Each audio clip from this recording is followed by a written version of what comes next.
Hello everyone. आज है 30 अप्रैल 2026 और आज हम डिस्कस करेंगे भारत में घरेलू उपभोग व्यय सर्वेक्षण, हाउस होल्ड कंजम्पशन एक्सपेंडिचर सर्वे, HCES।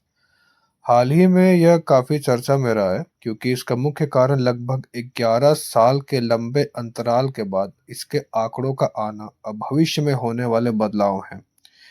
यह सर्वेक्षण भारत के सांख्यिकी और कार्यक्रम कार्यान्वयन मंत्रालय MOSPI के द्वारा तहत आने वाला राष्ट्रीय सांख्यिकी कार्यालय NSO द्वारा आयोजित किया जाता है।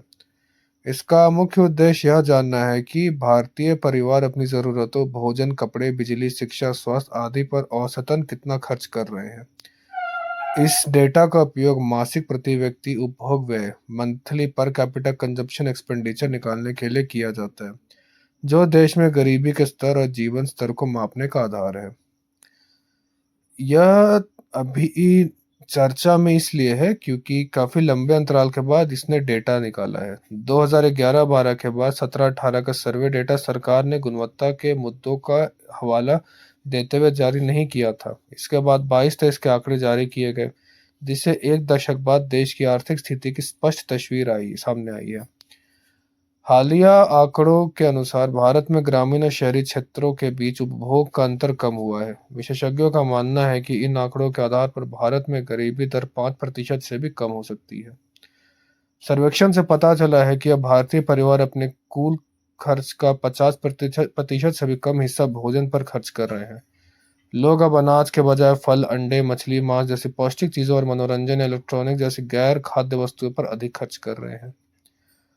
खबर यह भी है कि सरकार 2026 में देश का पहला व्यापक घरेलू आय सर्वेक्षण NHIS आयोजित करने की योजना बना रही है। अब तक हम केवल खर्च मापते थे, लेकिन अब पहली बार आधिकारिक तौर पर आय मापी जाएगी। इन आंकड़ों का उपभोग उपभोक्ता मूल्य सूचकांक या रिटेल महंगाई दर की गणना के लिए बास्केट को अपडेट करने के लिए किया जाएगा। वर्तमान में महंगाई पुराने पैटर्न पर मापी जा रही है, जिससे अब बदला जाएगा।